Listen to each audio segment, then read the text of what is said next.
우리가 지난 시간에 살폈습니다마는 엘리야를 부르신 그 시대는 아합과 이세벨의 시대죠. 이스라엘 최고의 전성기라고도 볼 수 있습니다마는 최고의 암흑시기도 합니다. 온통 천지가 바알과 아세라로 덮여 있는. 근데 우리가 놓치지 말아야 될 것은 그럴 때에 예루살렘을 중심으로 야훼 하나님을 섬기고 높이는 일도 열심을 내고 성행했다는 사실을 기억해야 됩니다. 언제나 그렇죠. 교회들이 하는 짓들을 보면 그렇게 해야지 위장할 수 있기 때문이고, 그렇게 해야지 자기들의 믿음이 괜찮다고 스스로 자위할 수 있기 때문에 그렇습니다. 엘리야 시대에도 다르지 않았습니다. 오늘 이 시대에도 다르지 않죠. 저는 종종 그런 생각을 합니다. 좀 지나친 생각일지 몰라도 화려한 교회당 건물들을 보면서 엘리야 시대의 바알 산당들이 아닌가. 또 예배하는 모습들, 제가 색안경을 끼고 보는 것이 아닙니다. 그대로 물론 방송으로 봅니다만, 그리고 실제로 노회나 총회 때 또 목사장로 기도회 때 그래도 대한민국에서 명함을 내놓을 만한, 또 교회에서 지도자로 있는 그런 자들과 모여서 예배할 때 항상 공허함을 느낍니다. 설교 때는 두말할 것도 없고, 어떤 때는 견딜 수 없어 중간에 나갈 때도 있습니다만은, 그런데 문제는 이런 모습들을 그 가운데 있는 자들, 현실에 있는 자들이 모른다는 사실입니다. 저도 가만히 생각해 보니까 설교할 때 이 시대가 가장 악합니다. 항상 그렇습니다만, 근데 내가 정말 마음속 깊이 또 눈으로 피부로 그 최고의 악한 시대, 최고로 암흑 시대를 정말 실감하고 깨닫고 있는가? 라고 질문하면 어떤 때는 그냥 말뿐인, 그리고 별 부담감 없이, 별 부작용 없이, 별 부딪힘 없이 살고 있는 참 어리석은 저의 모습을 발견할 때가 참 많습니다. 그러면 하나님이 안타깝게 엘리야를 부르시는 그 음성을 들을 수 없겠죠. 오늘 우리는 우리가 처해 있는 시대를, 엘리야가 처해 있는 시대를 보면서 실감나게 깨닫고 또 깨달아야 할 것입니다. 그래서 지난 시간에 하나님이 아합 시대 그 이상으로 암흑 시대에 엘리야를 찾기를 원하시며, 우리가 하나님이 찾으시는 엘리야이다 라고 여겼습니다. 그런데 문제는 그냥 사용될 수 없다는 거죠. 지난 시간에 그리시네과라고 하는 시련의 학교 1교시를 우리가 함께 보았습니다만, 이것은 필연입니다. 필연. 그래서 하나님의 모든 자녀들, 목사만 주의를 하는 것이 아니라 여러분들도 다 똑같이 주의를 합니다. 주의를 하는 내용이 조금씩 다를 따름이지 그 본질적인 가치나 무게는 똑같습니다. 그렇기 때문에 삶 속에서 엘리야가 들어갔던 시련의 학교, 누구나 다 겪는 거죠. 그런데 시대를 의식하지 못하고 하나님이 나를 부르신다라고 하는 것을 의식하지 못하면 그러한 훈련의 학교에 있을 수 없습니다. 그리스 시대가로 가라라고 했을 적에 엘리야가 안 가면 그만입니다. 칼을 뻗었으면 사나이가 무라도 잘라야지. 내가 오랜 고민 끝에 목숨을 걸고 아합 앞에 가서 그렇게 큰 소리 쳤는데 이제 와서 비겁하게 쪽팔리게 꼬리를 내리고 숨을 하뇨. 얼마든지 엘리야는 그 훈련, 그 시련의 학교를 거부할 수 있습니다. 그러나 지난 시간에 우리가 보았듯이 엘리야는 훈련에 잘 임했죠. 그래서 하나님이 부르셨겠습니다만, 우리는 그런 예로 모세와 요셉과 다윗 또 바울을 제가 예로 들었습니다. 모세 40년 동안 미디안 광야에서 처절하게 자존심이 꺾여가는 훈련을 받았고, 요셉도 적어도 17, 8년, 그리고 다윗은 자기 장인에게 13년이 넘게 생명의 위협을 받으면서 살았었습니다. 근데 이런 부분들을 보면 엘리야까지 하나님이 쓰시기 위해서 훈련시키는 시련의 학교는 한마디로 자기를 부인하고 옵니다. 그래야지 철저하게 하나님을 의지할 수 있기 때문에 그 훈련을 시키는 거죠. 우리도 매일매일의 삶 속에서 사실은 훈련 받으면서 일하고 있죠. 시련의 학교에서 훈련 받으면서 또 바알과 싸우고 있습니다. 그런데 그 훈련을 제대로 소화하고 있는가라고 하는 질문들을 우리는 지난 시간에 수무라라고 하는 것과 그리고 그리스도인학교에서 까마귀를 통해서 공급하시는, 물론 놀라우신 하나님을 만나게 됩니다. 다 물이 마르는데 그리스도인학교는 마르지 않고 참 감사한 일이죠. 그런 것마저도 없으면 엘리야가 견딜 수 없었겠습니다만, 그리고 떡과 고기를 공급해 줍니다. 감사할 일입니다. 그리고 말 못하는 새를 사용하셔서 자기한테 공급합니다. 감사한 일입니다. 그런데 왜 하필이면 까마귀입니까? 라고 하는 겁니다. 가만히 생각하면 되게 기분 나쁩니다. 하나님이 까마귀만 마음대로 하실 수 있는, 그에게 까마귀밖에 없다면 또 일견 이해가 갑니다만, 하나님은 독수리도 움직일 수 있고 비둘기도 움직일 수 있고 그럴 수 있으신 분인데 왜 하필이면 가장 더러운 까마귀인가? 까마귀에 갖다 주는 음식을 먹으려면 엘리야, 그가 그동안 지켜왔던 어려움마저도 버려야 됩니다. 근데 이런 부분에서 내가 신앙생활을 철저하게 말씀대로 순종하고 잘 하는 그 의식, 어떤 때는 그것도 버려야 되는, 이게 아마 가장 힘들이라고 생각되어지는데, 그래서 바울이 나는 유대인을 전도할 적에는 유대인처럼 되었고 그런 율법이 쓸데없다는 것을 압니다. 절기와 뭐 그런 것들 지키지 말아야 되는 것도 압니다. 그러나 유대인들과 같이 있을 적에는 유대인처럼 그들이 지키는 절기 다 지키고 그렇게 한 거죠. 또 이방인들을 선교하기 위해서는 이방인처럼 되었다. 아마 이방인처럼 되었다라고 하는 것 중에 가장 힘든 것이 그들이 먹는 음식을 같이 먹는 것이었을 것입니다. 아마 바울은 돼지고기도 먹었을 것입니다. 그리고 그들의 문화 속으로 들어가는, 바울 서신서를 보시면 운동 경기에 대해서 많이 나오죠. 뭐 다름질하고 또 복싱에 대한 이야기, 내가 거꾸로 뜨림을 당하여도 뭐 이런 또 뭐 이런 표현들은 다 운동 경기입니다. 경건한 유대인들은 절대로 헬라 시대 성행했던 그 운동 경기 구경하러 가지 않습니다. 왜냐하면 모두 다 벌거벗고 하기 때문에 그 자체로 어렵지 못한 일들이죠. 그런데도 바울은 틀림없이 갔습니다. 그러니 운동 경기의 내용들을 가지고 하나님의 계시를 기록했죠. 그가 가고 싶어서 갔겠습니까? 이방인들의 사도가 되기 위해서 이방인처럼 된 것입니다. 아마 자존심 대단히 상했을 것입니다. 그러나 그럼에도 불구하고 그런 훈련들을 통해서 바울은 정말 놀라운 일들을 이루어냈죠. 바울이 없었다면 이라는 가정이 어리석은 일입니다만, 바울이 없었다면 어쩌면 우리에게 복음이 전해지지 않았을지 모릅니다. 그러면 우리는 그냥 절에 다니고 막 나무 밑에 나가서 막 빌면서 그렇게 짐승처럼 살다가 가게 될지도 모르고 가게 되었을지도 모릅니다.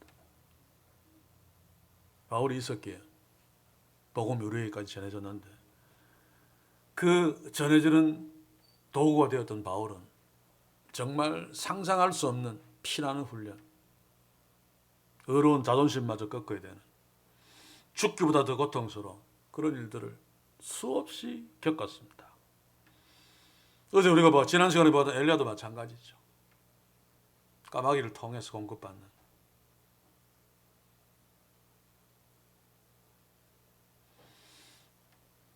여러분들은 이런 문제들 앞에서 겪어보셨는지 모르겠습니다만 어떻게 대처하셨습니까?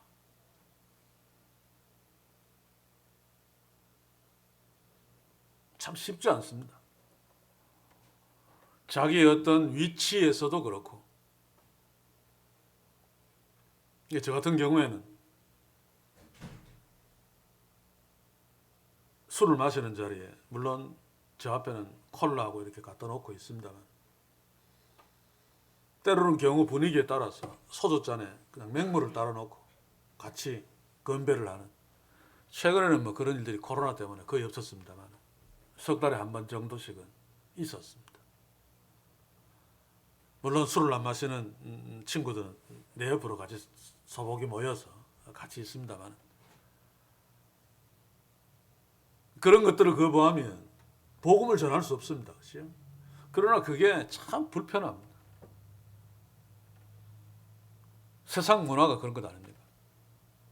그래서 저는 노래방에 가는 것은 식사하고 나면 노래방 아니면 그렇습니다. 세상 사람들 노는 게 뻔하잖아요. 그건 너무 불편해서 시끄럽고 그 분위기 자체가 싫어서 그냥 거기를 좋아 안 하는 친구들끼리 당구장에 가서 당구는 칩니다만, 근데 그런 것들도 사실은 쉽지 않습니다. 그러나 그런 것들을 통해서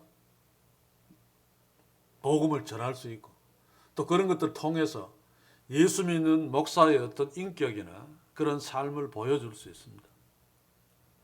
수없이 부딪히죠. 화를 낼 수 있는, 게임하면서도 그런 일들이 수없이 벌어집니다. 거기에서 사람의 인격들이 다 나타나죠.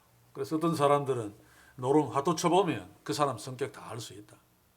조그만 그 돈 한 푼 앞에서, 그 바가지 앞에서 화를 내고 막 화답발을 막 뒤집어 놓는 사람도 있지 않습니까? 그죠?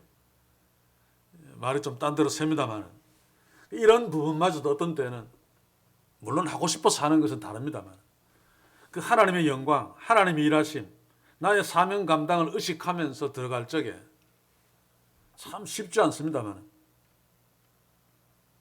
해야 될 때도 있습니다. 그래서 어떤 때는 그 사진 찍는 사람들이 있죠.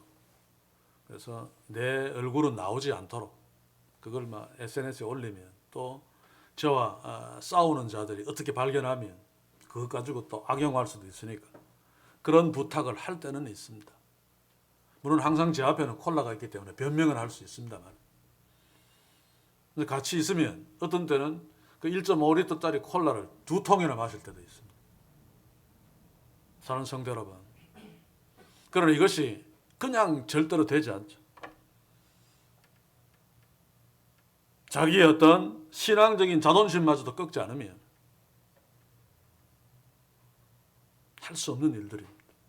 그런데 이런 것들이 하루아침에 되지 않습니다. 그래서 하나님께서는 엘리야를 이제 두 번째 학교로 보내셨습니다. 그러기 위해서 그리 시냇가를 마르게 하셨습니다. 오늘 우리가 성경을 보시면 그리 시냇가가 마르고 그 다음에 여호와의 말씀이 엘리야에게 임하여 그 사이에 아무 기록도 없습니다만 아마 이 사이에 엘리야의 상당한 갈등이 있었으리라고 생각되어지고 또 시간도 상당 부분은 아니지만 조금 있었을 것이라고 생각되어집니다. 마르자마자 하나님이 엘리야에게 또 말씀하신 것이 아니라 한참의 어떤 갈등 시간이 있었을 것이라고 생각되어집니다. 엘리야가 어떤 생각을 했을까요? 나름대로 싸우고 싶었는데 숨어라. 참 자존심 상하지만 순종했습니다. 그리고 까마귀가 공급해 주는 것, 신앙적인 율법적인 어려움마저 버리면서 그거 먹었습니다. 그런데 그리 시냇가가 말라버립니다. 아합은 괜찮습니다. 아합은 자기 짐승 어떻게 손에 안 보려고 샘을 찾아 나서기는 했지만 아합 자신이 마실 물들은 항상 있었죠. 그런데 시내를 마르게 하려면은 아합의 시내, 아합이 마실 물을 마르게 하는 것이 맞지. 그래도 하나님의 훈련 속에 들어가서 그 자존심마저 꺾어가면서 훈련받는 엘리야의 그 생명줄과 같은 그리시네가를 마르게 하셨다. 우리는 성경을 읽으면서 뭐 그 다음에 또 사르밧과 아버지 집으로 가니까 별 신경 안 쓰고 봅니다만 자신이 그 일을 당했다고 한번 생각해 보십시오. 경우에 따라서는 하나님께 대해서 상당한 화가 날 수도 있습니다. 왜 하필 나인가? 아합을 쳐야지 왜 내가 마시는 물을 마르게 하셨는가? 질문할 수 있습니다. 우리는 일반적으로 대부분 나의 마지막 보루 하나 둘 그냥 하나님이 가져가실 때는 그래도 믿음으로 훈련이겠지. 하나님 압니다. 이해합니다. 내가 좀 더 믿음이 좋은 그런 자로 성장하겠습니다. 라고 견뎌나가지만 마지막 보루가 있죠. 엘리야에게는 마지막 남은 보루가 그리 시내입니다. 그렇죠? 그 물 없으면 못 사니까. 마지막 보루까지 무너지면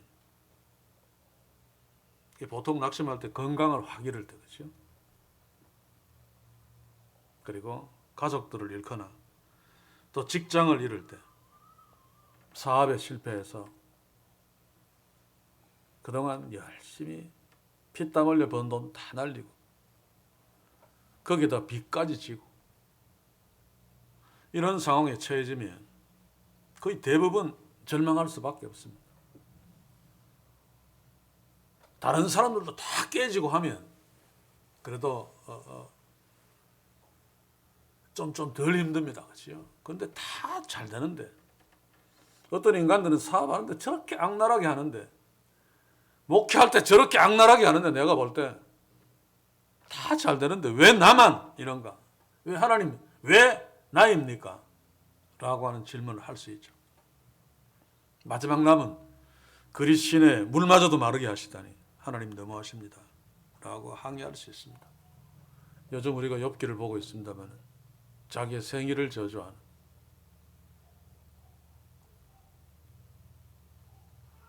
그리고 어떤 중재자가 있었으면 하나님은 보지도 않고 대화도 할 수 없으니까 답답한데 욥이 할 수만 있다면 재판정에서 하나님과 재판하고 싶다. 자기가 잘못되지 않았다. 내가 이렇게 당할 만큼 죄짓지 않았다는 것을 입증하고 싶다. 그게 막 욥한테는 너무 힘든 거예요. 실제로 그렇겠죠. 신앙 정직하고 순전하게 그지없는 그 시대의 최고의 의인이 욥이었는데 상상할 수 없는 일을 당하는 것도 참 힘든데 친구들이 와가지고 권선징악 그죠? 원인이 없으면 이유가 없다. 결과가 없다. 네가 악으로 바꿔놨기 때문에 그 일을 당하는 거야. 그러니까 괜히 뭐 항의하고 뭐 자기 생일을 저주하고 그따위 짓 하지 말고 회개해. 그러니까 막 욥은 더 막 환장합니다. 이럴 때 더 힘들죠. 당하는 일도 힘듭니다만 그 가족이 옆에서 이상한 소리들 할 적에 그래서 하나님과 재판정에서 재판하고 싶다. 그래서 내가 악하지 않다는 것을 가리고 싶다라고 하는 답답함. 왜 하필이면 당시에 왜 하필이면 욥입니까? 우리가 제3자 입장에서 욥을 보기 때문에 그런 거지. 욥 입장이 된다면 아마 견딜 수 있는 자가 아무도 없을 것입니다. 그래도 욥은 참 믿음이 좋은 자고 당대의 최고의 의인이 있기 때문에 그 정도 견디고 있는 거죠. 그것도 욥에게 필요한 훈련이었습니다. 나중에 보겠습니다만 지금 매일 성경이 욥기가 굉장히 긴데 끝까지 갈지 중간에 자를지는 제가 아직 확인을 안 했습니다만 욥에게 꼭 필요한 것이었습니다. 물론 어떻게 보면 잔인하리 많지. 그래서 하나님을 알아야 됩니다. 우리가 하나님을 다 알 수 없지만 알아가야 됩니다. 그래야지 이런 훈련 앞에서 겸손하게 훈련할 수 있고, 뒤에 하나님이 떠나라라고 하면 명령에 순종하여 사르밧으로 갈 수 있죠. 만약에 그 과정 속에서 하나님을 묵상하면서 하나님을 알려고 하지 않았다면, 엘리야가 하나님을 이해하는 이해도가 굉장히 낮았다면 절대로 사르밧으로 가지 않습니다. 오히려 아합에 가서 아합 옆에서 그냥 엉터리 예언을 하면서 배운 게 그거니까 그러면서 편하게 살려고 했을지 모릅니다.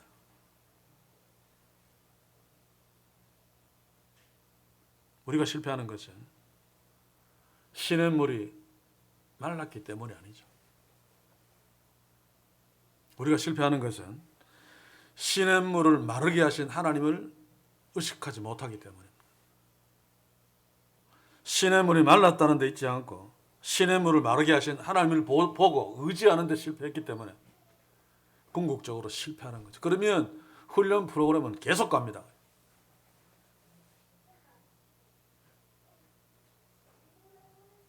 저도 지금 하나님을 버리고 몸부림치고 있습니다만 잘 안 보입니다. 그리고 매일 성경에서 의도적으로 저를 말아서 그렇게 하지 않았겠습니다만 왜 하필이면 지금 욥기를 큐티해야 되느냐. 그것도 너무 힘듭니다. 그러면서도 다 이유가 있을 거다 라고 그냥 받아들입니다만 제가 지금보다 하나님을 더 깊이 더 많이 알면 훨씬 더 덜 갈등하면서 이겨낼 수 있었을 것입니다. 이 모든 하나님의 일하심이 결국은 자기를 꺾고 하나님을 의지하도록 하는 거죠. 그리시니까 시내를 의지하지 아니하고 까마귀가 주는 떡과 고기를 의지하지 아니하고 그것을 주신 하나님을 의지하는 것을 성공한다면 그 주신 하나님이 주지 않아도 하나님을 의지하게 될 것입니다. 그래서 우리는 오늘 이 부분에서 꼭 기억합시다. 시냇물이 마르는 것이 문제가 아니라 그 시냇물을 마르게 하시는 하나님을 우리가 놓치는 것이 문제다. 그래서 매일 말씀 앞에 서야 됩니다. 그러면 그 하나님의 일하심의 하나님을 좀 더 볼 수 있습니다. 엘리야에게는 이런 것이 필요했죠. 그래야지 갈멜산상의 승리가 그에게 주어집니다. 이런 훈련을 통해서 잔인하리만치 시덕한 훈련을 통해 하나님은 갈멜산상의 승리를 준비하고 계시는 것이었습니다. 지난번에 그런 얘기를 했습니까? 저는 차라리 그 승리를 하지 않고 이런 어려움을 겪지 않았으면 좋겠다 라고 인간이니까 그러나 하나님의 일하심에 무릎을 꿇습니다. 하나님의 일하심에 그 중심을 다 알지 못해서 제가 그런 어떤 부정적인 반응을 하고 힘이 듭니다만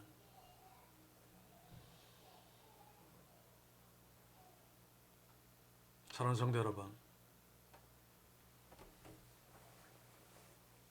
하나님 주신 훈련은 이거 안 받고 말겠습니다 라고 할 수 없죠. 그래서 그렇게 말한다 할지라도 그것이 되지 않습니다. 왜냐하면 하나님이 하나님의 계획대로 해야 될 일이 있고 그래서 일하고 계시기 때문에 그렇습니다.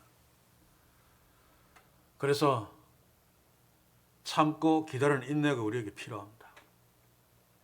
사실 그것밖에 할 것이 없죠. 출애굽기 14장 13절 14절 한번 봅시다. 모세가 백성에 이르되 너희는 두려워 말고 가만히 있어서 여호와께서 오늘날 너희를 위하여 행하시는 구원을 보라. 너희가 오늘 본 애굽 사람을 또다시는 영원히 보지 못하리라. 여호와께서 너희를 위하여 싸우리니 너희는 가만히 있을지니라. 가만히 있어서 가만히 있으라. 그리고 하나님의 일하심을 보라라고 말하죠. 이게 언제입니까? 출애굽에서 얼마 가지 않아서 참 기대에 부풀었을 것입니다. 가나안 땅으로 간다. 이제 우리는 노예 삶 끝이다. 행복 시작. 그런데 얼마 가지 않아서 홍해가 앞을 딱 가리고 그걸로 끝나지 않고 뒤에서 애국 군대가 따로 다 죽을 판입니다. 그래서 막 온통 아우성이죠. 한 200만 정도 되는 사람이 아우성치면 상황이 어떻겠습니까? 혼란 그 자체일 것입니다. 그런 상황에서 가만히 있을 수 없죠. 뭐라도 해야 되죠. 바다 밑으로 지나갈 수 있는 운하를 만들든지, 뭐 시간은 없다 할지라도 뭐 뗏목을 만들든지, 아니면 돌아서서 싸울 수 있는 힘은 없어도 뭐 갖고 있는 것 들고 그래도 다가오는 애국 군대하고 한판 붙든지 뭔가는 해야 될 것 아닙니까? 그래야지 자기의 가족도 지킬 수 있고 뭐 되든 안 되든 죽든. 그런데 사실 할 게 없습니다. 그렇죠? 그런데 모세는 뭐라 그럽니까? 옆에 있는 나무를 잘라서 창을 만들어라. 덤벼들면 하나님이 그 창을 뭐 핵폭탄이 되게 해서 이기게 해줄 거다. 뭐 이게 아니고 가만히 서서 가만히 있으라 그럽니다.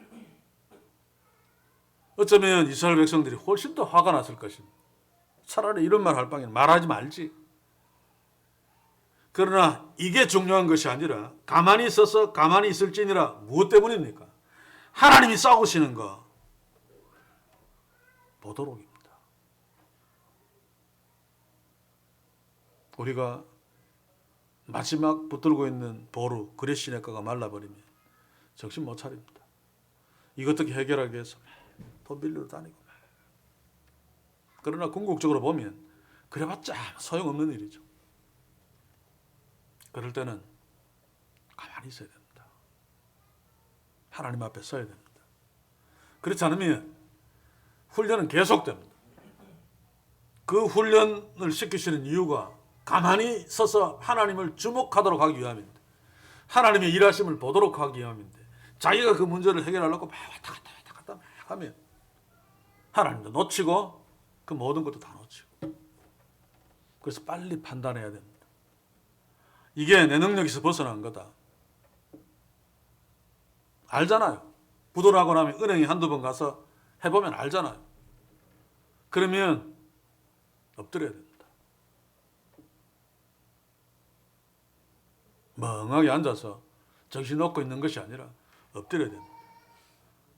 지금 엘리야가 그 뒤에 여호와의 말씀이 엘리야에게 임하여 가라사대 라고 하는 것을 엘리야가 들을 수 있었던 것은 시냇물이 마르고 난 뒤에 계속 하나님 앞에 섰기 때문에.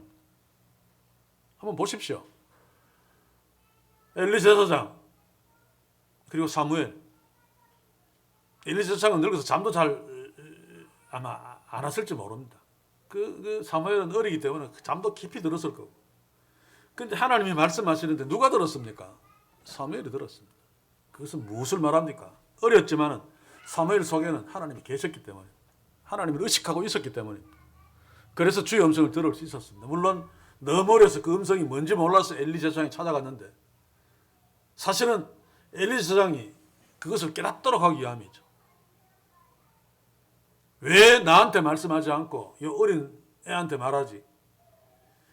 그것까지 깨닫도록 하기 위함인데 엘리는 전혀 몰랐습니다. 단지 그의 지금까지의 경험해온 그 경험으로 하나님이 말씀하시는 거야. 그래서 다음에 음성이 들리면 하나님이 그냥 서라. 이게 대처 방법이 아닙니다. 그렇죠? 니하고 내하고 같이 있자. 하나님 말씀하실 때 나한테 얘기해라. 뭐 이렇게 적극적으로 하나님의 말씀 앞에 서려고 엘리 제사장이 했어야 되죠. 근데 그는 그렇게 할 수 없을 만큼 죽었습니다. 그렇죠? 그래서 어쩌면 우리가 한국교를 향해서 외치는 건 쓸데없는 짓인지 모릅니다. 그래서 우리라도 사무엘이 되어서 하나님이 말씀하시는 소리를 잘 듣는 것이 필요하다고 생각되어집니다.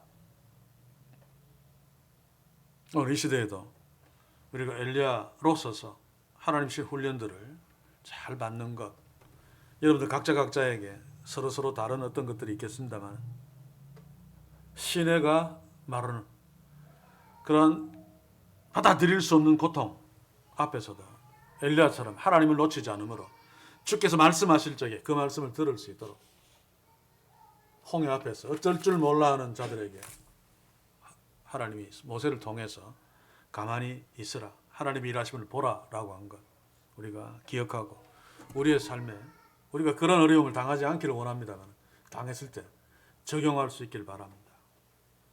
그래야지 주의 말씀대로 순종할 수 있습니다. 이 홍해에 그런 사건과 그런 경험이 있었기 때문에 그래도 이스라엘 백성들은 광야를 지나면서 여호와의 말씀대로 그런대로 그래도 순종하며 갔을 거라고 생각되어집니다. 물론 궁극적으로 실패했습니다만 민수기 9장 18절에서 23절을 보시면 다 읽지는 않겠습니다만 여호와의 명을 좇아 여호와의 명을 지켜 여호와의 명을 따라 여호와의 명을 좇아 지켜 여호와의 명이라는 말이 8번이나 나옵니다. 이게 이스라엘 백성들이 광야에서 해야 할 훈련이죠. 여호와의 명을 좇아. 근데 이게 사실은 제대로 되지 않았고 그 명을 좇아 모세가 시킨 대로 하면서도 생각이 없었기 때문에 가나안 땅에 들어가서 실패한 것입니다. 광야에서 이렇게 명을 좇아 명을 따라 명을 지켜 여호와의 말씀대로 살도록 한 것은 본론은 가나안 땅에서 가나안 땅에서 엘리야에게 이런 훈련을 시키는 것은 갈멜 산상에서 이런 훈련이 없었으면 도랑을 다 파고 거기에 물을 채워놓고 하나님께 불을 내려달라고 기도 못합니다. 안 될 것 뻔하니까. 그런데 엘리야는 이런 훈련을 통해서 하나님이 어떤 분이신지 더 깊이 알았습니다. 그래서 우상 선자들 앞에서 그냥 불을 내리라고 해도 되는데 하나님을 철저하게 신뢰할 수 있었기 때문에 도랑을 파서 거기에 물을 채워놓고 불을 내리도록. 물 때문에 불 내리다가 불이 꺼질 수도 있죠. 근데 하나님이 불을 내리시면 그런 것 아무런 문제가 없다라고 하는 것. 그래서 하나님을 믿지 않는 우상 선자들이 그것을 목격할 수 있도록 그런 배려까지 한 것이죠. 우리 앞으로 이 시대를 살면서 그럴 수 있었으면 좋겠습니다. 이제 하나님의 말씀이 엘리야에게 임했습니다. 8절 그리고 9절 너는 일어나 시돈에 속한 사르밧으로 가서 거기에 유하라. 내가 그것 과부에게 명하여 너를 공개하게 하였느니라. 10절 보시면 저가 일어나 사르밧으로 가서 바로 순종합니다. 근데 이 부분에서도 사실은 훈련 그리시네가의 그 1교시 훈련이 이런 순종을 하게 했습니다만 그 훈련을 제대로 잘 받지 않았다면 이 참 순종하기 힘든 거죠. 한번 생각해 보십시오. 마른 것도 그런데 뭐 가라 한 것 참 좋습니다만 사르밧이 어딘가 하면 그리시네가에서 적어도 120km에서 140km 떨어진 그것도 이방 땅입니다. 이방 땅. 그 사막길을 그렇게 걸어가야 되고 그곳이 바알 우상의 본부입니다. 본부. 열왕기상 16장 31절 제가 한번 읽어드리겠습니다. 느바스의 아들 여로보암의 죄를 따라 행하는 것을 오히려 가볍게 여기며 시돈 사람의 왕 옛바알의 딸 이세벨로 아내를 삼고 시돈 사람 옛바알의 딸이 바로 이세벨이고 그 이세벨의 아버지 옛바알이 왕의 이름이 바알일 정도로 바알을 숭배했던 바알의 본산지죠. 왜 하필이면 하나님께서 가라고 한 곳이 거리가 뭐 가까운 데도 천지인데 이스라엘 지형은 워낙 험악하기 때문에 가까운 데서도 얼마든지 뭐 동굴 속에 숨을 수도 있고 얼마든지 있을 수 있는데 120km, 140km 넘는 큰 사르밧까지 가서 그것도 이방 땅, 그것도 이세벨의 고향, 바알 우상의 본산지 완전 뭐 위험한 적 한복판으로 하나님이 집어 넣으셨다는 말입니다. 그런데 보면 그대로 순종해서 한 줄로 갔습니다. 그래서 저는 이 부분을 깊이 묵상했습니다. 나는 그럴 수 있는가? 절대로 그럴 수 없었습니다. 솔직히. 왜냐하면 그 명령이 말이 되지 않기 때문에. 그런데 하나님께서 훈련시키실 때 아니 우리의 삶 속에서 우리가 하나님 말씀에 순종하는 것은 일종의 다 훈련이죠. 훈련이면서 또 목적이고 목적이면서 순종 또 훈련입니다. 하나님 이삭을 바치라는 거 믿음 좋다 우리는 그러지만 사실은 말도 안 되는 이야기입니다. 그렇지 않습니까? 그냥 인간끼리 도덕적인 상황에서도 줬다가 빼앗는 것도 말도 안 되고, 또 천륜사고도 말이 안 되는데 어떻게 아버지 보고 자식을 살인하라고 합니까? 하나님은 인간 재물을 받으신 적도 없습니다. 가장 결정적인 것은 하나님이 아브라함에게 자신 있게 약속한 게 있잖아요. 이삭을 통해서 하늘의 별과 같이 바다의 모래같이 후손들을 많게 하겠다. 네가 열방에 복이 되게 하겠다. 그런데 이삭 잡아 죽이라니. 이삭 죽으면 아무것도 안 됩니다. 그렇죠? 이런 말도 안 되는 명령을 노아에게 방주 지으라는 것도 말이 안 됩니다. 왜냐하면 비가 내린 적이 없습니다. 그때까지. 그리고 그 큰 방주, 일종의 배죠, 방주. 그 해변가에서 지으라는 것도 아니고 해변에서 완전히 저 안에 내륙 한복판에서 지으라고. 1년 만에 지을 수 있는 것도 아니고 100년 넘게 지어야 됩니다. 가족들 다 동원해서. 돈 한 푼 안 되는 짓. 아무리 생각해도 맞지 않습니다. 여러분들이 순종한 거 저까지 포함해서 한번 돌이켜 보십시오. 내가 판단해서 맞기 때문에 순종했지, 안 맞는 거 순종한 적 있습니까? 그거 됐다면은 믿음이 상당히 성숙한 자들입니다. 아무리 생각해도 말도 안 되는 거. 그러면 당장 항의하고 삿대질부터 하죠. 하나님께는 못해도 설교하는 자들에게 막 삿대질 할 수 있고. 그러나 믿음은 이런 것들을 순종하게 합니다. 그래서 하나님을 알아야 됩니다. 하나님 모세를 어디에서 키웠습니까? 사실 정서나 이런 것은 좀 가난해도 자기 친부모 품에서 키우는 것이 그래도 모세에게는 복입니다. 근데 하나님은 모세를 그 친부모의 손에서 빼앗아서 적이죠, 적.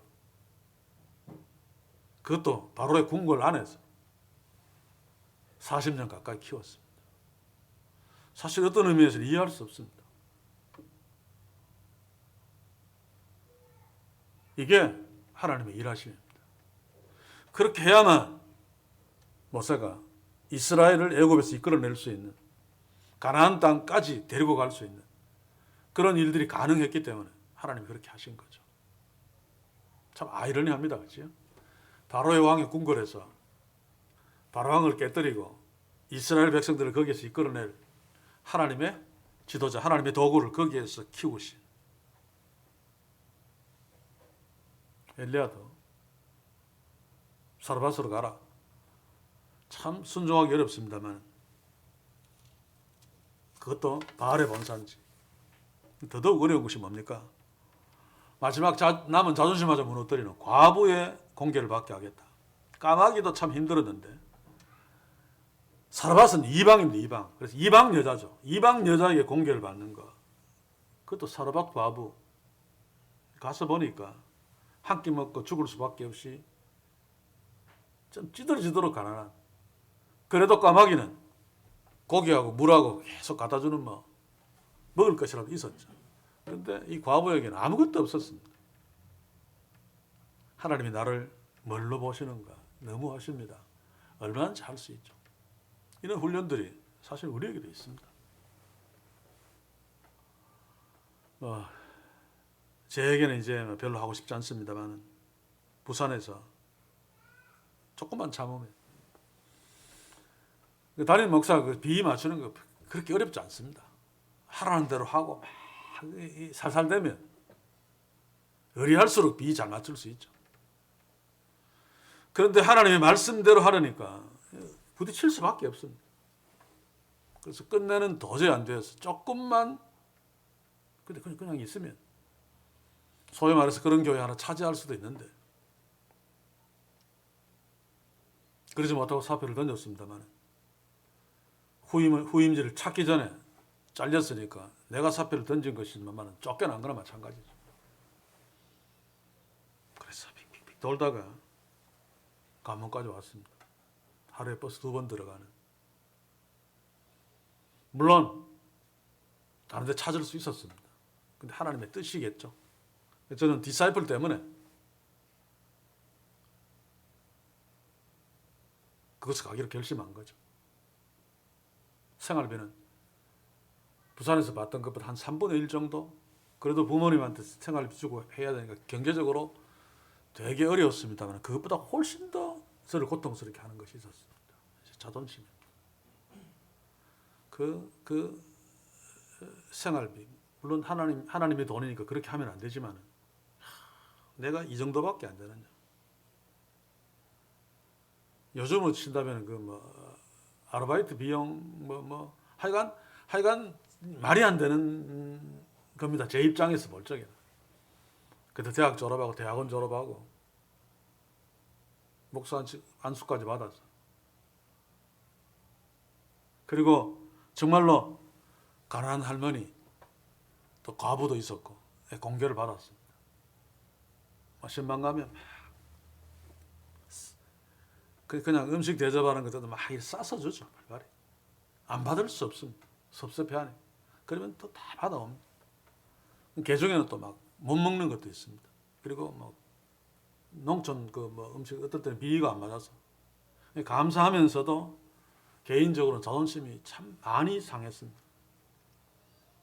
그래서 교회당 옆에 바로 붙어 있는 곳을 제 서재로 해서 평일날에도 저녁 먹고 조금 있으면 거기 들어가서 밤 2시, 3시까지 꼼짝도 안 하고 그냥 책을 보면서도 계속 힘들었던 생각이 납니다. 그때 애들하고 좀 더 놀아줄 걸. 철저하게 꺾으신 거죠. 그때는 너무 힘들었습니다. 자존심이 너무 상했습니다. 다 때려치우고 싶었습니다, 사실.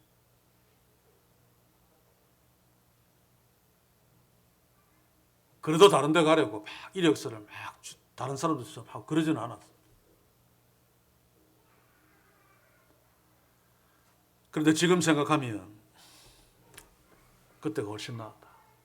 그때는 그래도 디사이플도 있었고 히밀이도 있었고 히림이도 있었는데 라는 생각을 이번 설교를 준비하면서 그런 생각을 했습니다.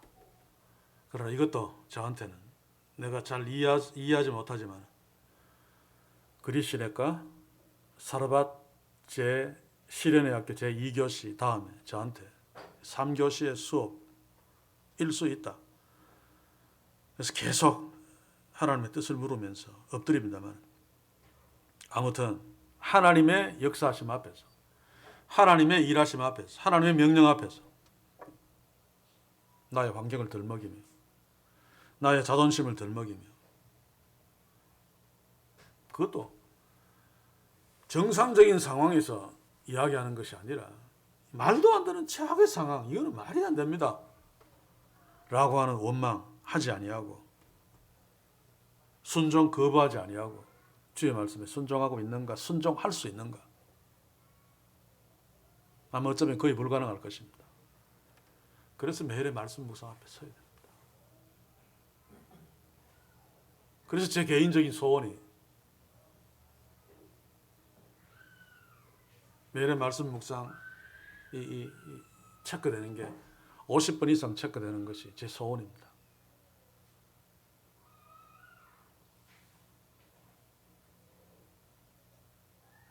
그렇지 않으면 아무것도 진전되지 않습니다. 여기서 이대로 50년 있어도 아무것도 진전되지 않습니다. 계속 그 훈련의 학교에서 있어야 됩니다.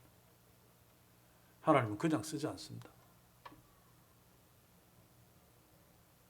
그렇지 않으면 사탄의 쓰임을 받게 되겠죠.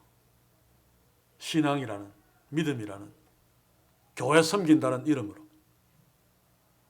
그래서 진지하게 그리시니까가 말랐을 적에 하나님 말씀 앞에 섬으로 엘리야에게 임하여 가라사대 라고 하나님이 말씀하실 적에 그 말씀을 들을 수 있고 말도 안 되는 사르밧으로 가라 했을 적에 그냥 갈 수 있습니다. 사랑하는 성도 여러분, 우리에게도 예의 없이 그런 명령들이 계속 주어집니다. 단지 의식하지 못할 따름이. 매일매일 말씀 앞에 한번 서보십시오. 어느 정도 훈련이 되어야 되겠습니다만 계속해서 도전받고 계속해서 또 기쁨도 있고 계속해서 어떤 보람도 있고 계속해서 좌절도 하고 이게 하나님의 자녀의 삶입니다. 그런데 이 말씀 앞에 서지 않으면 그냥 헛된 것 앞에서 그냥 웃고 그거 가지고 감사하고 그렇게 살 수밖에 없습니다. 여러분, 이런 삶들을 원하십니까? 한 번뿐인 삶인데.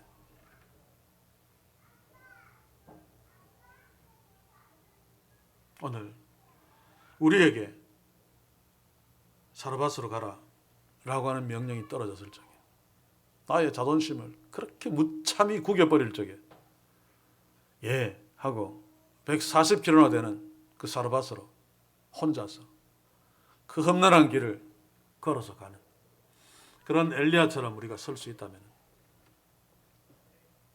조만간에 하나님께서 계획하신 계획대로 갈멜 산상의 승리를 우리에게 허락하실 것입니다. 에스겔 골짜기에서 수많은 마른 뼈들이 우리가 하나님의 말씀을 선포하는 것을 통해 살아나는 그런 놀라운 역사를 우리를 통해 하나님이 하실 것입니다. 저는 믿습니다. 그게 다음 세대일지 언제가 될지 몰라도 단 우리가 말씀 앞에 서서 하나님 우리에게 주시는 그 훈련들을 우리가 의식하고 받을 적에, 그렇지 않으면 한평생 그냥 갑니다. 꼭 이 도전 앞에 서서 하나님이 우리를 사용하시는 갈멜 산상으로 끌고 가시는 그 놀라운 승리의 역사를 체험하는 우리 인생이 될 수 있기를 주의 이름으로 간절히 소원합니다. 기도합시다. 주여, 우리가 신앙생활하며 이 땅에 살 적에 그냥 아무 생각 없이 살지 않게 하소서.